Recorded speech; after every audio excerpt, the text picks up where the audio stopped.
Hello, ladies and gentlemen. I am Sir Tommy P., Defender of the Faith. And I am Empress Emily M. And we are... Oh, man, it's playing that over again, isn't it? I don't like that. Sorry. Sorry about that, people. Whoopsie poopsie. That's the first time that's ever happened. Oopsie doo. Yeah. Oopsie doo. That's all right.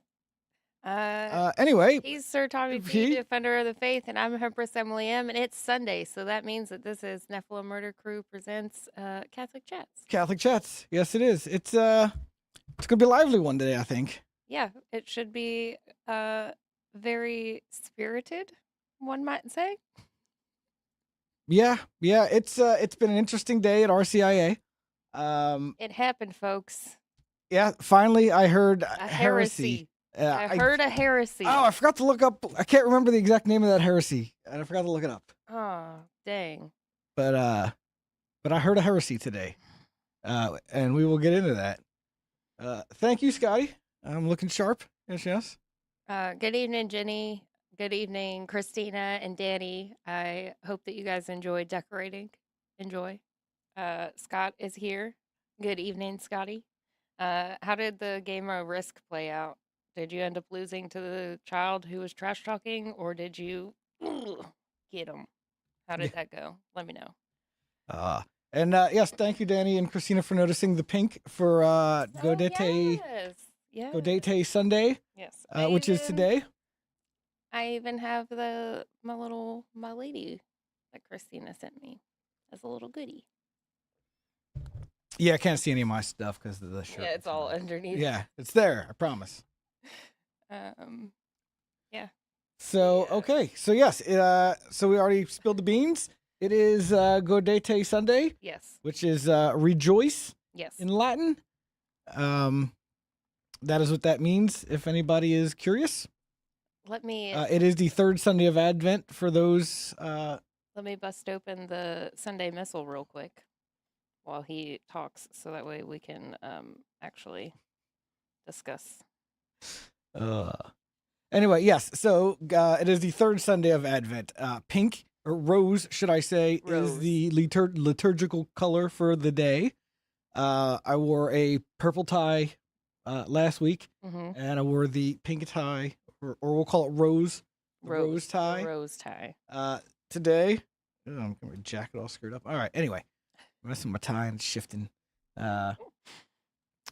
Yeah, so enough about my tie. Enough about Tom's tie. Emily is holding the missal there, and I think first thing we're gonna do this show is go through the readings from Mass today. Okay. How did we want to do that? Did we want to do the... I would say just the Old Testament, the New Testament, and then the Gospel. I don't think we need to throw the Psalm in there. Okay, so you want the first reading? Yeah. And then the second reading in the Gospel? Yeah. Okay. I think we should do it like that. All right. So do you want to go ahead and read that? Sure, I guess. Here, let me... Oh, do not do that to me, Thomas. You don't want it Please do not. Okay. I'll vomit. All right. I'm not going to be David and black out and start to get vertigo. How about if I do this and just put it on me while you read? Does that make you feel better? Somehow that makes it worse. Okay. I have the palpitations right now. If I was wearing an Apple Watch, it'd be like, you good? You've read on the internet before. I have read on the internet, but not from the Bible. Okay. And this isn't the Bible, but it's different. We've read from the Bible. First 2 episodes were about stories of the Bible. Yeah. It was, yeah. And how did that go, Thomas? That was rough. That wasn't because of your reading. Good people. Okay. Good people. That was rough, wasn't it? Yeah. Right. I struggled. Okay. But we made it through. If you need to be tagged out, just let me know. No, it's fine. What was the Zephaniah? Oh, that's right. Okay. Yes. Okay, so the first reading is Zephaniah 3:14 to 18. Shout for joy, O daughter Zion. Sing joyfully, O Israel. Be glad and exult with all your heart, O daughter Jerusalem. The Lord has removed the judgment against you. He has turned away your enemies. The King of Israel, the Lord, is in your midst. You have no further misfortune to fear. On that day it shall be said to Jerusalem, Fear not, O Zion, be not discouraged. The Lord your God is in your midst, a mighty Savior. He will rejoice with you. You're giving me odd. I feel like you're about to turn the camera on me. I'm not. I know you're not. In the back of my head, I know you're not. Um, on that day it shall be said to Jerusalem, Fear not, O Zion, do not be discouraged. The Lord your God is in your midst, a mighty Savior. He will rejoice over you with gladness and renew you in his love. He will sing joyfully because of you as one sings at festivals. The word of the Lord. Thanks be to God. You jackass. You can't do anything right. No, I know. Stubborn. You're not a priest, so I don't need to do that. No, that's fine. No. It's a bit. No, I know. You could have just gone along with I it. should have, honestly. You're right. That's my bad. I'm sorry. Thank you. I appreciate that. Do you want to do the second one? You could do the second Oh, one. I get to do the second one? I oh, can't read. I know you can't. I just need to take a sip of my water and probably get rid of this pouch. I can do this one.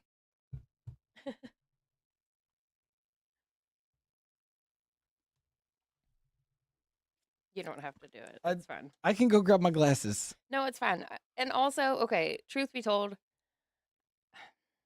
when a woman gets up there and reads at church,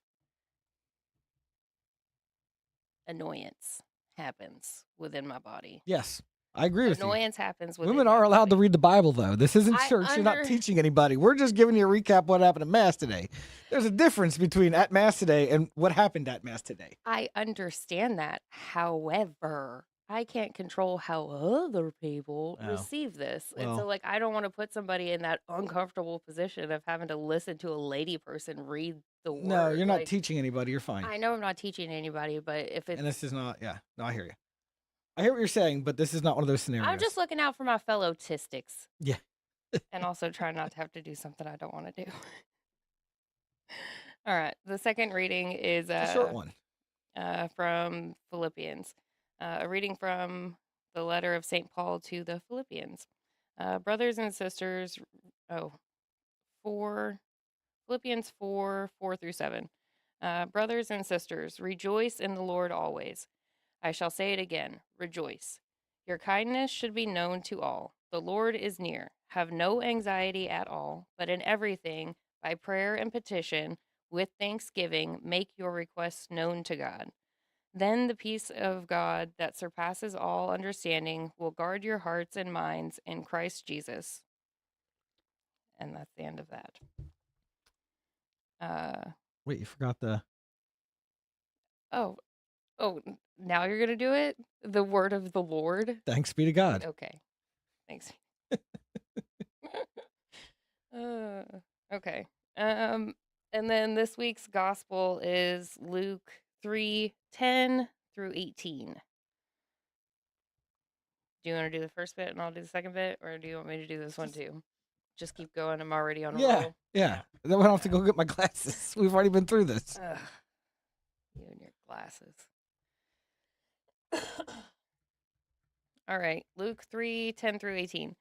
The crowds asked John the Baptist, "What should we do?" He said to them in reply, "Whoever has 2 cloaks should share with the person who has none, and whoever has food should do likewise." Even tax collectors came to be baptized, and they said to him, "Teacher, what should we do?" He answered them, "Stop collecting more than what is prescribed." Soldiers also asked him, "And what is it that we shall do?" He told them, "Do not practice extortion, and do not falsely accuse anyone, and be satisfied with your wages." Now the people were filled with expectation, and all were asking in their hearts whether John might be the Christ. John answered them all, saying, "I am baptizing you with water, but one mightier than I is coming. I am not worthy to loosen the thongs of his sandals. He will baptize you with the Holy Spirit and fire.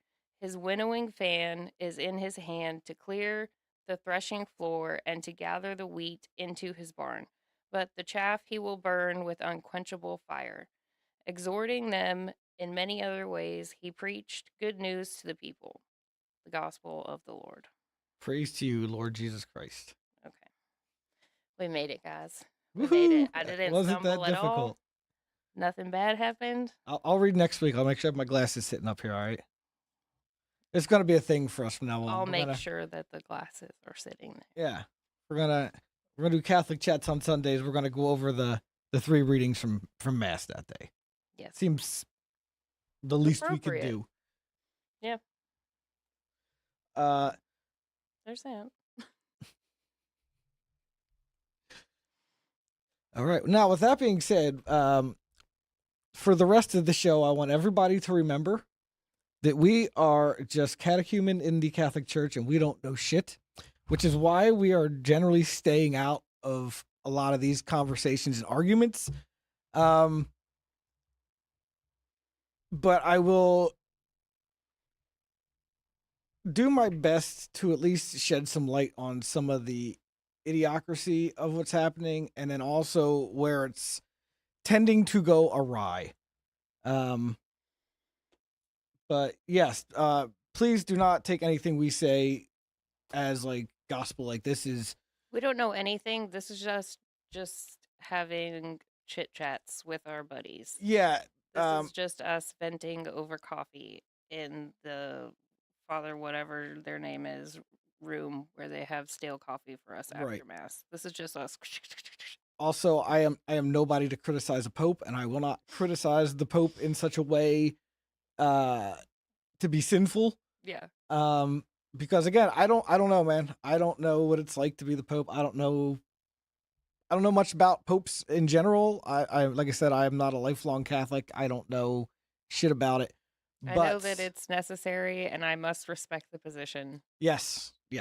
And that's good enough for me. And as a Catholic, I know I am allowed to disagree with the Pope on things. I don't have to want to hang out with him and get tea. I just have to be respectful and say a prayer every once in a while. Yes, the Pope is not infallible in his day-to-day life. Therefore, you can disagree with him. That is true. And I will go as far as to disagree on certain things. But I'm not going to be one of these people to say he's not a true pope or he's a this or he's that. No, we're not getting in the weeds on anything. Yeah, I'm not getting I'm not getting on the weeds on anything. We're actually here to bring a weed whacker in a little bit this week, because it's a little goofy out there. Yes, and there's a lot of reasons to be talking poorly about the Pope or stating one's opinion, and that's just not what we're doing. Okay, so I guess we will start. We'll start off with RCIA today. Oh, yes. And today in RCIA, we were talking about Jesus. Yes. That was the topic. And Deacon Rick. Yeah, I can't remember. Deacon Rick is the only deacon or member of the church like that we have not had like conversations with. Mm-mm. Like I sat down, I've talked with Deacon Michael. I've gotten to know him. I know who he is. Deacon Kevin. Yeah, phenomenal. We know every morning he finds us and gives us a hug. Yep. Even if he's not up being deacon today. No, even Yeah, he's a great man. Both fathers, Father Nick and Father Adam, have gotten to know us and had conversations with us and wanted to come have dinner here with us. But we've still never had a conversation with Deacon Rick. No, we have not. So take of that what you will. But he was the one teaching RCIA today. Yeah. On Jesus. And one of the first things that he said, you gotta get some water for this. It was tough to not get up and walk out of the room, to be honest with you. It was I hope no one was people watching me, because there was a switch that was flipped within me, because normally I'm like pretty chill, very open to listening and stuff, and I was doing everything. I was just fidgety. I was annoyed. I kept like bowing my head and like saying silent prayers to myself. I was just done with class. I was like, I don't want to be here. This is terrible. I just kept running what he said through my head. I didn't even really hear anything after that, to be honest with you. Yeah. And honestly, I was just like, the first thing I thought of was, goddamn Pope. This is where he got this shit. And I expected it to come from one of the ladies. Yes, I I did not expected expect it it to to come be from a one of deacon. these old biddies who's going to treat me like a child and say something flippant, thinking I'm not going to fully understand what she's saying, and I'm going to be like, ma'am. But no, that wasn't at all the case. It turns out to be a deacon. Yeah. And surprising too, because like both the fathers, the Father Nick and Father Adam, both are very, I would say, center. Mm-hmm. They might lean a little right, but they're very center. They're not liberal Catholics. They believe in the actual Catholic faith. You know, the Yeah. tried and true dogmas, the things that we believed for thousands of years. They may be a little too Novus Ordo-y. They might have a little too much of that in them, but that's not their fault. No. But like other than that, they're very, and Deacon Kevin may be a little Protestant for my liking, but he is very much about the Catholic faith and the truth, and he is not, And then Deacon Michael, same way. Deacon Michael's pretty straightforward guy. He's a little Protestant, kind of Catholic, very American Catholic. Yeah. Very Novus Ordo American Catholic, but not a heretic. Right. But Deacon Rick, on the other hand, is a heretic. Heresy. One of the first things that he said in RCIA class today was that he believes that God is a kind and just God, and that other people from other religions, as in Muslims and Hindus and other various religions around the world, Buddhists, can find a way to heaven not through Jesus. Yeah. Yeah. Yeah. Yeah. And he went further to say that a kind, just God wouldn't punish someone for not knowing something. Right, which there's no Muslim alive today that doesn't know about Jesus Christ. He's in the Quran. Forgive my language. I shouldn't be saying the F word here on Catholic channels, but this deacon got me a little riled up. Yeah. But it was just, it was the way it was said, in the order in which things were said, and he also had he had his speech written out, so he planned this to go. Right, this wasn't just did it on purpose. Yeah. It wasn't just oh no, I just spoke. And you're no, it was like that. That was the point that he was trying to make, is that anybody can get, in the big picture, anybody can get there. It was almost like a weird false dichotomy of Jesus is so great that people can get to heaven even without him.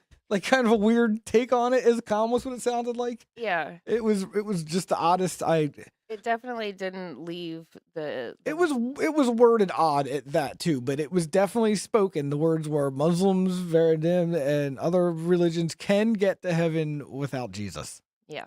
Those words were used. The rest of it was a little weird. But it was, yes. Yeah. And the reason why we mentioned that and the Pope and all that is because, if everybody remembers, not too long ago, the Pope said various religions can, at least in some sense, be passed to God. Now, this is obviously from a Pope Defender account, but it doesn't change either his teachings or the church's, that ultimately Jesus is the door we must enter through, which is correct. Even if the Pope says this off the cuff in a press conference in Asia like he did, it doesn't change the church's teaching. The church doesn't all of a sudden go, oh, shit, well, now we all believe this. Change it all. Yes, that's not how the Catholic Church works. That's just the Pope's opinion. He's not teaching in any real sense in that. That's just his opinions off the cuff. Now, when he is in a teaching manner in his chair, you can see what he did say in that scenario. One cannot enter into eternal life through another way, which is not Jesus, which is what the Catholic Church teaches. Yes. There has been no change in that teaching of the Catholic Church. Jesus Christ is the one and only way. He is the only door. That is strict teaching of the Catholic Church. And who has the keys to the door? Yeah, the Catholic Church. Who has the keys of the kingdom, yes. But that being said, why is there a deacon in a Catholic church teaching catechumens in RCIA class that there are other ways to heaven other than Jesus? Why is this a thing happening in the Catholic Church today? And also in the same... And if we're hearing stuff like this where we're at, I can't even imagine what some people are hearing in some OCIA classes where they can't even bring themselves to call to write anymore. God bless you. Please just get a copy of the catechism. Just get a copy of that huge, daunting, scary-looking book It is pretty and big. start. Just read through it. I think I'm creeping into the 300s now. That sounds like nothing. It sounds like a whole heck of a lot, but man, it's only been like 4 days of just reading it for 10 minutes at a time, and I've already learned a whole bunch. Yeah. Just do yourself that if you do find yourself Yeah, the in the entire RCIA or OCIA, aside from anything else. I'm not saying that your team is going to fail you. I'm just saying properly equip yourself. Do not go into this without the equipment that you need. You need your catechesis. You have to have that book. Without you have to have it. Yeah. Because nobody's going to sit down and give you every single rule. Nobody's going to sit down and give you every single belief. Well, yeah, they're beliefs. Nobody is Catechism is going to- beliefs. yeah, The nobody- canon law is rules. That's a whole different huge It's book. a huge different one. But nobody's going to sit down and give these to you, in the same way. And also, it's written down. Yeah. Things Also- get lost in the spoken word and lived experience and Yeah. Deacon Rick. Also, it may be a huge book, but the whole thing is broken down into small paragraphs. Paragraphs 1 through 4,000. So I don't remember how many there are. But so you can just read them a paragraph at a time. Just go in there and knock out 2 of them, 3 of them a day if you want. Yeah. Take a couple days off, but you'll eventually get through it and retain it. You'll chip through it, yeah. Excuse me. Sorry. My bad. Sorry about that. Slow. I'm just getting over being sick. Some of you may remember. I had it for the longest time. Yeah. I just started to kind of feel better yesterday. And I'm still coughing the crud out of me. So I apologize if I blow out the I'm chilling with my hand up here, so we'll see if I can be quick on it today. yes. Another Catholic not retarded. See, That is retarded. That's the struggle that I have is like I already have not that people give me a hard time, right? Like nobody's gonna fucking walk up to me and be like, ooh, clown on me for being a Catholic. That doesn't happen. But overall, sometimes there is a little bit of pushback or some like weird faces made. And it doesn't help any of us when there's people out there teaching new Catholics wrong things, incorrect things. Yeah. It's especially I think it's especially disappointing because it was a deacon. If it would have been just one of the lady folk, I'd have been like, well, at least I hit my RCIA bingo. Right. I knew it was gonna happen. It was just a matter of time. That wasn't the thing I thought it was going to be on, though, man. Like, that was No. bold of him. Yeah. Now it just really makes me want to go see how long some homilies have been over the last couple of weeks. Yeah. So, Although we will eventually talk to Father Nick about this. Yeah. And be like, hey, so what's the deal with this, bud? And I'm curious to find out if he mentions any other complaints about that. I don't know. I don't know that anybody would complain. I don't know in our group. It's hard to say. it is hard. Most of them are kind of retarded, so they don't know any better. I don't say kind of retarded, but you know what I'm saying. Well, yeah, if it's gonna be anybody, it'll be Joe or Gunner, or maybe even Lori. Right. I could see Lori saying something, or I hope the teacher says something. Yeah. I hope Miss Kindergarten teacher. I hope you know who I'm talking about. Yeah. The long I hope that she says something. The problem is, I think most people in this church just hear something like that and go, "Oh yeah, whatever. It's his opinion." You know what I mean? Like that's kind of like Catholics these people are nowadays. They may as well be non-denominational Christians with their, whatever he's allowed to interpret things the way he wants to interpret them. Like, no, that's not what Catholicism is. No. The church interprets it for you, and you believe it. You don't get to interpret it. The church spends millennia contemplating things and slowly ruling on them for you to be like, nah, I got it. I'm gonna change it up. I'm smarter than Thomas Aquinas, and you know what I mean? Like, It's okay. yeah. Anyway, so I think we'll go down to the worst pope ever.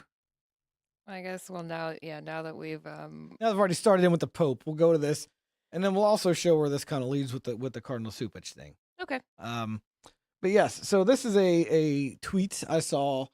I see this a lot, which is why I decided to actually say something about it tonight. This is the worst pope in history, is what this gentleman says. Why do people hate Pope Francis so much? That's a dumb question. I understand why people dislike Francis. But to say this is the worst pope in history is retarded, people. It is. There has been some bad popes in history. And I will go through some. I don't know. I have some bookmarks here and some websites that I've read saved. I'll go through a little bit because I'm too new to have this stuff retained to memory yet. You know, all the thousands of popes' names and what they did, and it's just too much. You don't have that in there yet? No. But I've done some research and some good and some bad popes, and there has been some bad ones. And again, I don't know how much of the stuff is actual factual history, how much of it is, because there's a lot of, as we all know, there's a lot of attacks on the Catholic Church, and there's been a lot of made up stuff about the Catholic Church in the past. Yes. So I don't know how much of this is all accurate. Some of it may be blown out of proportion. Some of it may be all made up, and it all may be entirely true too. Yeah. I do know some of this is absolutely true. It's on the internet. But I'm not going to sit here and present this to you guys as this is exactly what happened. This is just what my research has led to, because again, I'm not this lifelong Catholic who spent his life researching this stuff. I'm just some guy uncovering some knowledge. That's it. But yeah, so worst popes in history. So we can start with Stephen VI exhumed the corpse of his predecessor to put him on trial. He put the body on the throne, streamed it all in the papal robes, and then had it drugged through after found guilty, had it drugged through the streets by horses and thrown in the river. The corpse of his predecessor, the previous pope. So I don't know the full story behind why he did this, but it was pretty fucked up shit. That's insane. Yeah. John the 12th turned the Lateran Palace into a brothel. He blinded a cardinal, castrated a subdeacon, and toasted to the devil. He was deposed by Emperor Otto. He died after a man caught him in bed with his wife and threw him out of a window. Well, I've also heard a story that he died of a stroke while in bed with somebody else's wife. I don't know. I've heard both stories. Thrown out a window and died of a stroke. So take this for what it's worth. But these are some of the bad popes. Benedict the Ninth, St. Peter Damian once referred to him as demon from hell in disguise of a priest. He resigned, then sold the papacy, and then tried to reclaim it, and then did the same thing again by resigning, selling the papacy, and reclaiming it. That's crazy. Yeah. So now also the papacy has not always been like it is now. At one point in history, it was almost treated like royalty, where it was handed down through families. Mm-hmm. I mean, you had popes as young as 12 years old. Right. Yeah. Like nowadays, you have people who work their way up through the church as priest to bishop to archbishop to cardinal, and then as a cardinal, you could be elected pope. You know, right? It's not the way it always was.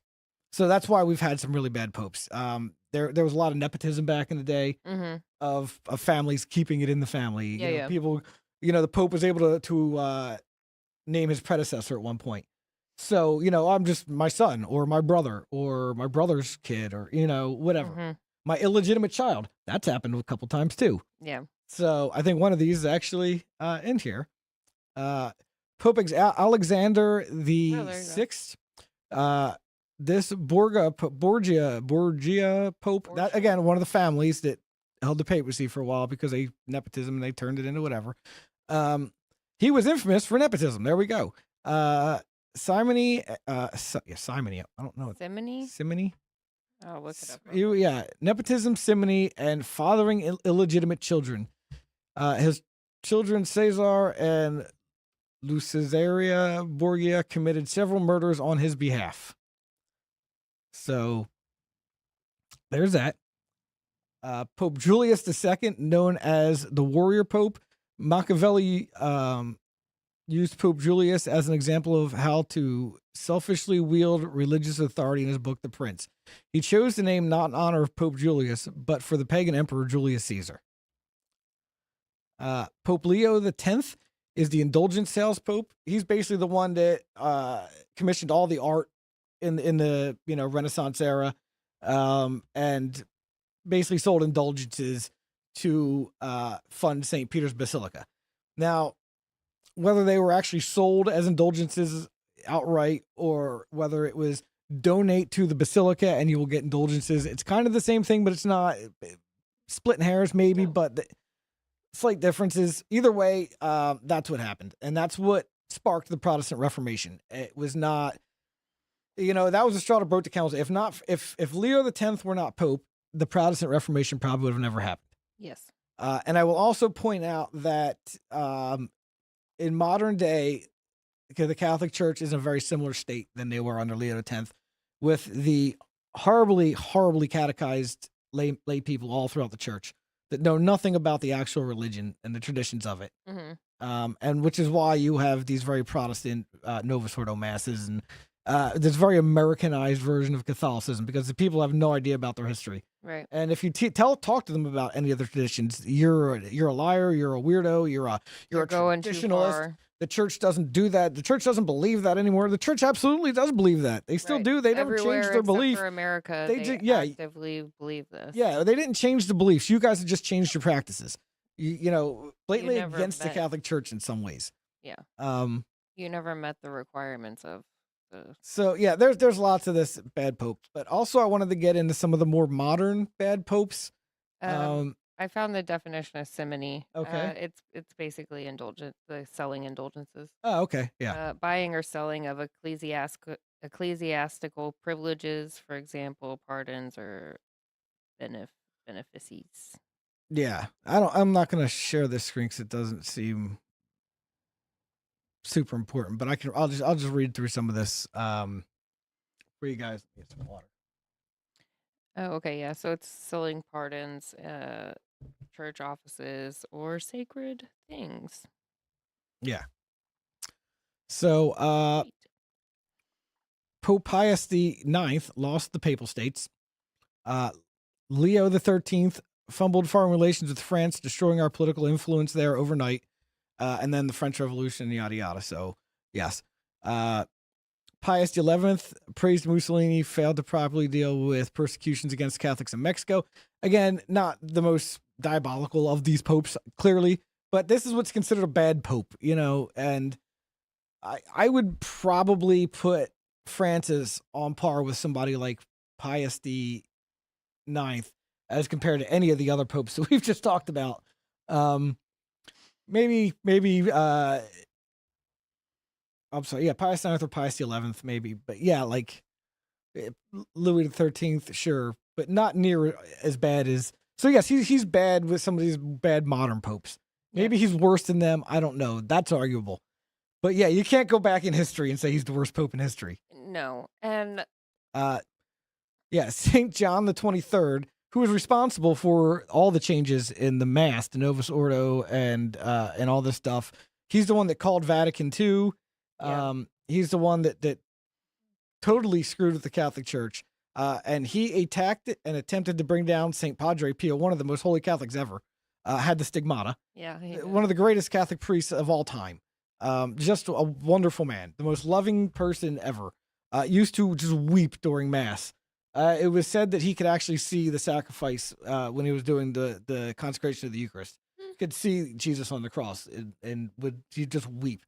So yes, John the 23rd attacked and attempted to bring down St. Padre Pio and believed him to be a fraud. Interesting. Yeah, so that tells you all you need to know about the same guy who changed everything. Yeah, so that tells you all you need to know about him. I think he's probably the worst of all modern popes.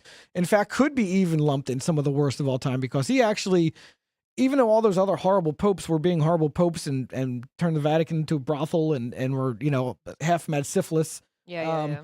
They didn't change anything with the laity had no idea this was going on. They were all over the world, just going to church and doing the normal Catholic thing and believing the dogmas and doing the traditional Catholic religion. Yeah. So although these people were horrible, they had no effect on the other than maybe church as a whole. Other than maybe what's his name for selling indulgences and triggering the Protestant Reformation. But then again, we can get into that a little later in the show about because there's other reasons for the Protestant Reformation other than just that. Right. There was what? But yeah, so John the 23rd may be on par for one of the worst popes ever because of how he radically changed it to a completely new religion. Pretty much. Yeah. Paul VI is bad for other reasons. Paul VI was far too trusting, and he unknowingly signed off on many of the post-conciliar alterations to the Mass that he never informed of. So basically, he just believed what people were telling him because, we're in the Catholic Church and you should be able to do that. Right. And signed off some documents, and it basically destroyed our Mass. Yeah. So yeah, and then John Paul II handled the sex abuse scandal horrible and failed to act on the accusations against McCarrick. Right. And then, of course, now we know after Benedict dealt with that and stripped McCarrick of everything and laicized him and forbid him from sacraments and whatnot, Pope Francis reinstated him as a cardinal. He's fine. Yeah, he's back. He's Cardinal McCarrick now. So yeah. So yeah, Francis is not great, but worst pope in history? Probably not. No. Probably not. Now we'll see. He's still trying to do lots of more changes to the liturgy, from what I hear. Yes. I haven't seen these things. I don't know for sure. Again, like I said, I'm just telling them to not do longer than 10-minute homilies and make your homily be sure that the gospel is the center of your homily. 10 minutes and make sure that the gospel is the center of your homily. Like that's a thing that Francis is pulling for, which, whatever, I guess. But that just kind of goes to the whole fast food American style of Catholicism that none of us actually want. Yeah. So there's some bad modern popes and some bad historic popes, and which is worse? Take your pick. I think they're all equally bad in some ways, but again, like I said, at least the people in the past were just exploiting the power locally and not affecting the everyday Catholic. Yeah. Whereas, these modern people are trying to actually change the religion. Yes. And they don't want just they're not okay with it just being in their parish anymore. They want everybody's parish to be like their parish. And now everybody has to do this new modern thing. Yeah. And that's... Yeah, so I've heard some of the reforms are trying to clamp down. There are places that do the Novus Ordo Mass in Latin and do it very reverent with chanting and Latin language, and I hear they're trying to end that. They're trying to end chanting, Gregorian chanting altogether at Mass. From another one I've heard. Why would you do that? The last thing we have to keep the demons at bay? And again, I don't know how accurate a lot of this information is because there's a lot of alarmists in the traditional Catholic side that you get some of this information and it's just all alarmist nonsense. Well, if they're attacking the Latin Mass, so why wouldn't they come after these? Okay, so nobody's actually said Nobody it. Actually said anything. It's just in your head the most logical next phase. Right. I don't know how accurate. If this information is accurate or not. It's just things I picked. That's why I said don't take me as 100%. Just look into the stuff if you find it interesting. I'm just a guy learning about Catholicism. Okay. Noted. Yeah. So I'm not getting involved in the. I'm not going to sit here and declare the Pope a heretic. You're not going to do. I'm also not going to declare him the greatest Pope ever. I don't know shit about popes. He's the Pope, and I have to respect that. Okay. And I do. Yeah. So that's all there is to that. Yeah. All right. So we have Oh yeah, we'll cover this real fast. Because this is one of Francis's buddies. Well, before we. Oh yeah, that's fine. Go ahead. Yeah, this is gonna be quick. This isn't gonna take much time. All right. So Cardinal Supich, who is the Archbishop over Chicago, wrote in a column telling people that they should not kneel to receive communion. His argument is that it's disruptive of the communion procession and attention seeking. Nothing new here, writes Amy Welburn, whoever the hell that is. Yeah, so basically the traditional way of receiving the Eucharist in the Catholic Church has always been on your knees. Yeah. Always been. Knees and tongue. On your knees, and the priest places it on your tongue. Now, the new Mass and the new religion say you can receive it standing in the hand, and that's how they want you to take it because it's the least reverent way. I don't know. It is least. I don't know if that's why. I'm not here to make accusations. I don't know, but then also I'm just pointing out facts. You just had a 4-year campaign on germs bad. We're gonna get everybody murked. Yeah. by being closer than 6 feet. So like that solidified any of that. I don't know. This has been long before that. They've been doing this since the 70s when they started with the new mass. I'm aware of that, but when you're thinking of things in the long game, the last little bit of the culture who was kneeling and taking it on the tongue, your old people, your middle-aged people, they were just psyoped for 4 years to stay away from each other. Yeah, but again, they all did it before then. So we don't know that. We weren't here. Okay, well, people tell me they've been doing it since the Novus Ordo started. American Catholics are more than happy. The boomers. It's all the boomers. The boomers started it. They were more than happy the day that they were allowed to get on and just come up there and stick their freaking hand out because they're more worthy than anybody. They're basically Jesus themselves. I can just, you know what I mean? Yeah. I too can read. I don't believe this is the real body, blood, soul, and divinity of Jesus anyway. So why would I? Yeah. I don't believe what the Catholic Church teaches. I'm just Catholic. Either way, he wants people to stop receiving communion on the knees. And then also, just so people, if the name Cardinal Supich sounds familiar, he's the same Cardinal Supich that gave the invocation at the DNC in Chicago as abortions and vasectomies were taking place just feet away. No sign of the cross, no mention of his holy name of Jesus. Pictorial cross conveniently hidden. Yeah, he's not wearing a cross. He didn't even mention Jesus. He just wasn't. And that was the prayer that wasn't exactly a prayer. Yes. Yeah. The blessing. Yeah. Yeah. Yeah, that's the same Cardinal Supich that that did that, is also the one saying don't receive communion on the knees. So again, I may be new to this, but I'm seeing a trend here. You're attention seeking. I'm noticing. Yeah. I'm noticing that certain people that say this is the correct way to do things are not the people that live the Catholic faith. They're not the ones that, Yeah, there seems to be a disconnect about the Catholic faith that I'm learning about and the Catholic faith that is practiced in even my church, apparently. Yeah. I mean, not apparently. There's definitely some things I don't like. We all know this. The Eucharistic ministers, the receiving on the hand. There's a lot of things that I don't like, but are allowed by the Catholic Church. And who am I to say? I haven't been here long enough to say you're wrong. But then when I see things like people promoting the communion in the hand and they're not kneeling, or also at the DNC, supporting abortions and not mentioning Jesus and doing a prayer that's not really a prayer, I'm noticing. That's all. I'm just noticing. So aligns to a certain type of way. Yeah, I'm just out here talking about things I've noticed. Okay. All right. So now Emily has a story to talk about. Okay. Which one of these do you want me to start with? Well, I guess that's the only one, isn't it? Well, there's that one, and then one right below.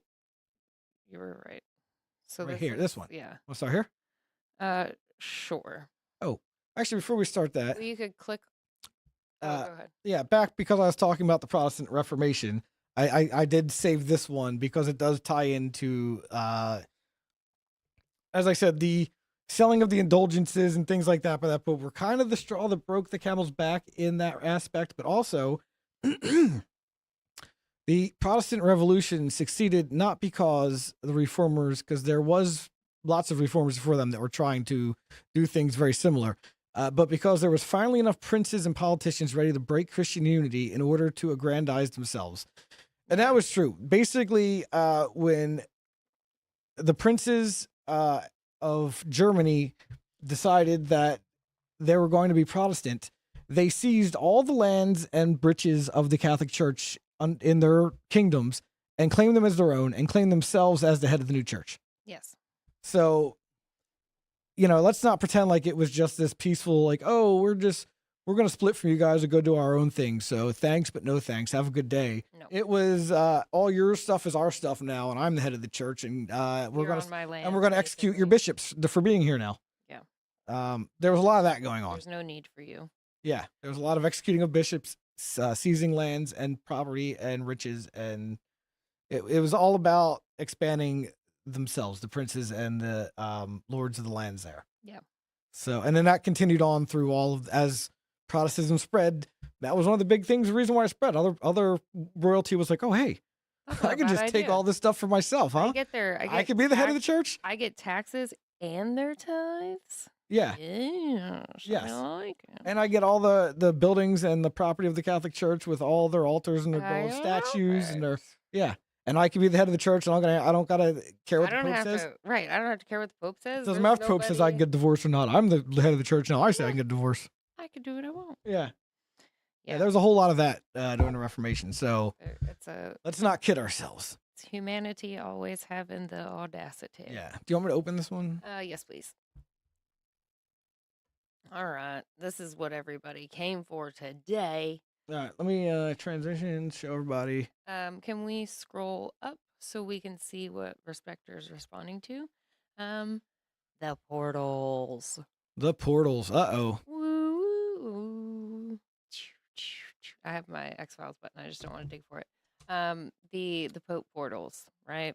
Everybody's talking about that. Everybody's losing their gourds over it. They're freaking out. I'm just here to tell you it is not that big a deal. It's not that big a deal. It's doors. He's literally opening some doors. Yeah. Yeah, he's just opening doors, guys. I really hate to like be a Debbie Downer, just pop the balloon of fun and ruin everybody's good time, but he's just opening some doors. Yeah. Just opening some Jubilee doors. Portal is a fancy word from, hundreds of years ago that meant fancy doors. When you want some really fancy doors, they're portals. The portal. They're portal. Yeah. So I did not know anything about this. I just saw the headline and I was like, this is silly. I'm sure it has something to do with Jubilee because I know that's coming. So I did a little digging of my own, read up on Jubilees, how that started about, what that was like for a while. At one point, they wanted to do them every 100 years. When it first started, the idea was 100 years. But then the next guy was like, well, people don't live to be 100. It's supposed to be like a once-in-a-lifetime pilgrimage. Let's do it once every 33 years. You know, how long Jesus lived. And they tried that. And then the next guy was like, you know what, 50 years. That's good enough. That's within one person's lifetime. If they really want it, they can make it happen. And then it does that for a few hundred years, and then we switch to the 25 years. And then there's special ones that happen, in times of need. Like 2016, we had a Jubilee of Mercy, which started Christmas Eve 2015 and ended November 2016. And I think Pope Francis was pretty dang smart to try to do a year of mercy in the situation that we was finding ourselves in 2015 to 2016. So as much as we want to like dunk on Pope Francis and be like, worst Pope ever, the man kind of had a decent idea. He said and done some good things, but also some not so great things. No, I agree with you. That's why I'm not here to pass judgment and say he's an anti-pope or a lot of that. Yeah, I'm just a human. I'm not here. I will absolutely point out when he says and does things correct. Yeah, and he has done and said. One of my favorite memes is the Pope going Frocchiagine. Yeah, because. For real. He called out there's so much Frocchiagine in the seminary. Yeah, but then he hangs out with Father McCarrick, who is openly pro-LGBT fucking priest who keeps pushing the Vatican to accept gays and Catholics and Catholics. It's ridiculous. Yeah. So it's a, Yeah, no, it's just it's a tough thing. It's frustrating. It's just if you be good or be bad, don't do both things. Don't be too human. Right, yeah, exactly. Be less human. Well, I mean, that's what he's supposed to be striving towards, but it's really hard when you've surrounded yourself with people like McCarran. Right, no, I hear you, man. I don't know. Yeah. Okay, so anyway, back to these portals. Swamp Monsters owned him is kind of what I'm down to, is like he owed somebody something, and they're like, hey, this guy's going to be Pope so he can fulfill all those promises. I don't know. Okay, so this is about the portals, and shame on New York Times for presenting this the way that they did. Like, how bad is your clicks, really? Like, how rough is it for y'all, really, that this is what you've stooped to? But this is there's a link from the Vatican News, and this is a story back from August. This was the Vatican releasing information to everybody about the Jubilee year that's coming up. Can you open that? This? Yep, that one. Okay. This was all right. Issues clarification on the holy doors. People Rome. Okay. Yes. Good. So this was reaffirmed in a note issued Thursday, August 1st. Scroll up. Given the imminent start of the Jubilee 2025, the dicastery's note began. The question has recently been raised about the possibility of planning the configuration and opening of the Holy Door in the cathedral churches, international and national shrines, as well as in other particularly significant places of worship. In this regard, while sensitively considering the pastoral and devotional motivations that may have suggested such commendable aspiration, it continued, it is nevertheless deemed necessary to recall the precise indications established by the Holy Father in the Bull Spes non confundit, which reasserts the sites of the holy doors for the imminent Jubilee. And in the Rumble chat, if you're watching this on Rumble, go scroll all the way up to the beginning of the chat. There is links in there, and I do have the Pope's bull, what it was called, bulls, whatever, where he explains his plans for Jubilee. So you don't have to open it. There's a little overview in here. Oh, sorry. Right here. In the Spes non-confundant, Pope Francis announced that the Jubilee year will begin with the opening of the Holy Door of St. Peter's Basilica on Christmas Eve 2024. The Holy Door of St. Peter's Basilica is opened by the Pope only at the beginning of a Jubilee year. It is usually the first door to be opened to indicate the beginning of the Holy Year. The first evidence of this rite happening in St. Peter's was the year 1500 during the papacy of Alexander V. Or the 6th. On December 29th, the Pope will open the door of the Archbasilica of St. John Lateran, the Cathedral of Rome. And the Cathedral of Rome. On the same day, every cathedral and co-cathedral throughout the world will have Mass celebrated by the local bishop to mark the opening of the Jubilee. On the solemnity of Mary, the Mother of God, January 1st, 2025, Pope Francis will open the Holy Door of the Basilica of St. Mary Major, with the Holy Door for the Basilica of St. Paul's outside the walls being opened on Sunday, January 5th, the Vigil of the Epiphany. So all of those doors are being opened throughout the city of Rome, throughout these churches, because it symbolizes the city being open in this year of Jubilee for all of the pilgrims that are going to be making their way. And part of your pilgrimage, there's an indulgence that you gain if you make the pilgrimage to Rome. But part of gaining that indulgence, part of the pilgrimage, is to walk through the portal, walk through the same doorway that Jesus walked through, that every Catholic before you that has been on this planet and pilgrimaged to Rome, they've all walked through that same exact door, that same exact archway, the same exact one. It's capital T tradition, it's old. It's the foundations of Christian. Walk through the same doorway or portal as all Christians before you for thousands of years. Right. That's all it is. It's nothing nefarious. They're not opening portals to hell. It's literally opening a door so that way more people can walk through the door. Yeah. There's no big gotcha to it. There's no ceremonies in some weird cave like CERN. It's nothing like that. Nothing like that. It's just some old dude pushing some really heavy doors open. Yeah. It's all there is. So, again, sorry to ruin it. Sorry that there's no fun ending for that. But it's just no big deal. The one few comments I do have on it is if you're not Catholic, you're not going to understand this. This isn't something you're going to know, and I don't blame you for that.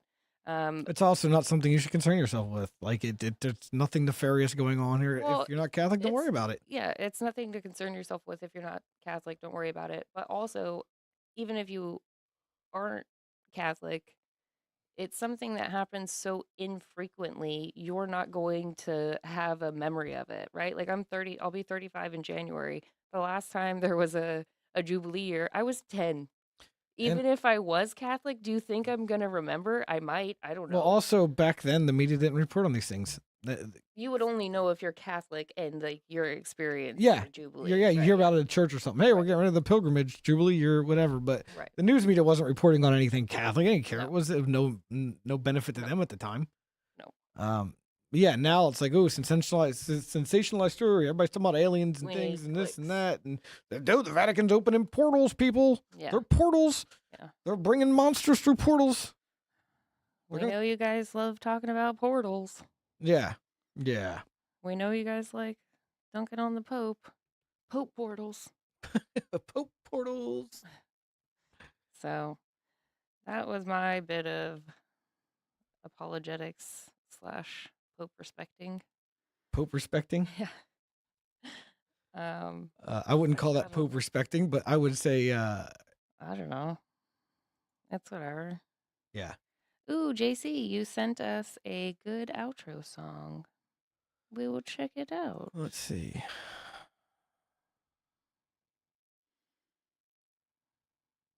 I don't see it. Might have to refresh. Yeah, maybe. Let's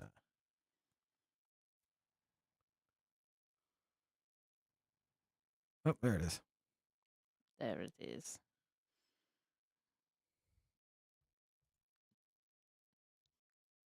You're watching Twitch. It's the finals, and the play of the game is coming. They make the move, the crowd goes wild. Can I skip this already? We're watching Twitch.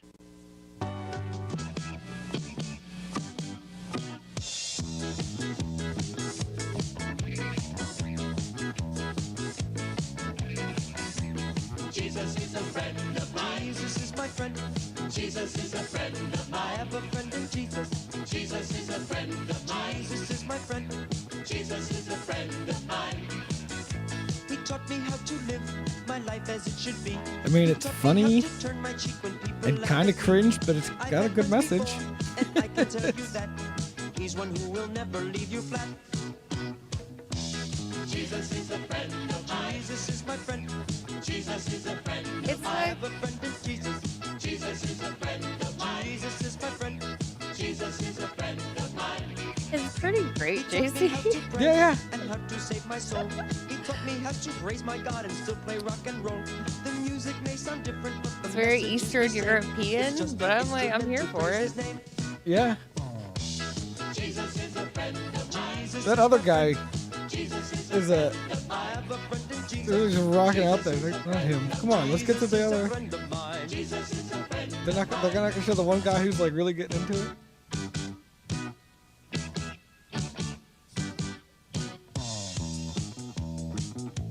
Oh yeah, the guy. Yeah, he's really the guitar player. Yeah. Yeah. They're like doing everything to not show that guy. Here we go, finally. Jesus is a friend of mine. He's such a good, he's a typical guitar player. Oh man. I tried to run and hide, but Jesus Okay. came and found me. That's about as much as I can take of that. That's fair. Yeah. Well, thank you, JC. We appreciate that. So, with that being said, we're at an hour exactly. So, I think it's time to call it a show. I liked it, JC. I will actually cut it into something. No, I've never heard this before. No. Yeah.